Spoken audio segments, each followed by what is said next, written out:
ಗಂಡ್ಸ್ ಮುಂದೆ ನಿಂತು ಮಾತಾಡಕ್ ಮೊದಲು ಯೋಚನೆ ಮಾಡಬೇಕು. ಇಲ್ಲ ಅಂದ್ರೆ ಇದೇ ಗತಿ.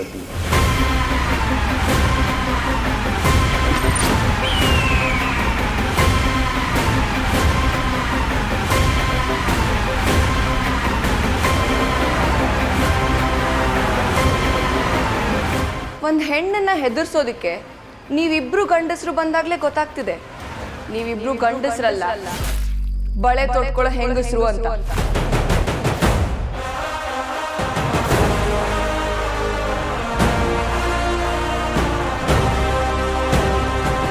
ಯತ್ರ ನಾರ್ಯಸ್ತು ಪೂಜ್ಯಂತೆ ರಮಂತೆ ತತ್ರ ದೇವತಃ.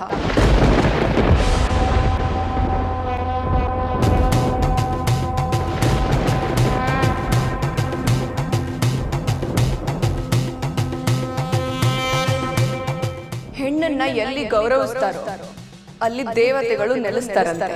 ಹೆಣ್ಮಕ್ಳನ್ನ ತುಚ್ಛವಾಗಿ ಕಾಣೋ ನಿಮ್ಮಂತವ್ರಿಗೆ ಇದ್ರ ಅರ್ಥ ಹೇಗೆ ಗೊತ್ತಾಗುತ್ತೆ ಹೇಳಿ? ಹೀಗ್ ಮೀಸೆ ಇರೋರೆಲ್ಲ ಗಂಡಸ್ರಾಗಕ್ಕಾಗಲ್ಲ.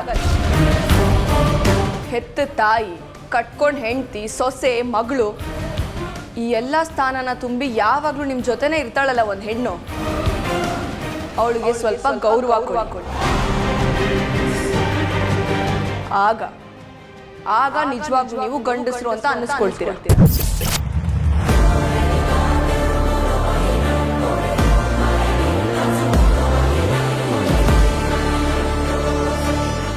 ಒಂದು ಹೆಣ್ಣನ್ನ ಎದುರಾಕೋ ದುಷ್ಟರೆಲ್ಲ ಮಣ್ಣಲ್ಲಿ ಮಣ್ಣಾಗಿ ಹೋಗಿದ್ದಾರೆ.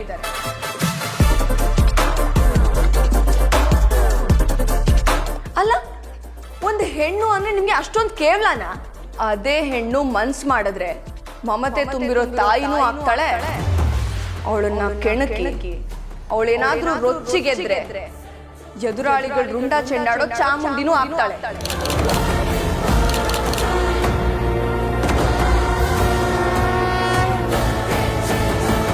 ನನ್ನ ತವ್ರ ಮನೇನ ಒಡೆದ್ಬಿಟ್ಟೆ ಅನ್ನೋ ಖುಷಿನಲ್ಲಿ ಇದ್ದೀರಾ ಅಲ್ಲ ನೀವಿಬ್ರು. ಆದ್ರೆ ಆ ಖುಷಿ ತುಂಬಾ ದಿನ ಇರಲ್ಲ. ನೀವೇ ನನ್ಗೆಲ್ಲ ಅಂತ ನಿಮ್ ಹತ್ರ ಬಂದಿರೋ ನಮ್ಮ ಅಣ್ಣ ಮತ್ತೆ ನಮ್ಮ ಅಪ್ಪಾಜಿ ಹತ್ರ ಹೋಗಿ ತಪ್ಪಾಯ್ತು ಅಪ್ಪಾಜಿ ಅಂತ ಸಾರಿ ಕೇಳಿ ಒಂದಾಗೋ ಹಾಗೆ ಮಾಡಿಲ್ಲ ಅಂದ್ರೆ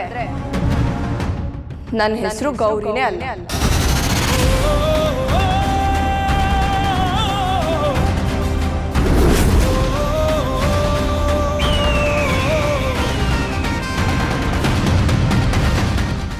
ಅಲ್ಲಿವರೆಗೂ ನಾನು ಈ ಮನೆ ಹೊಸಲು ತುಳಿಯಲ್ಲ.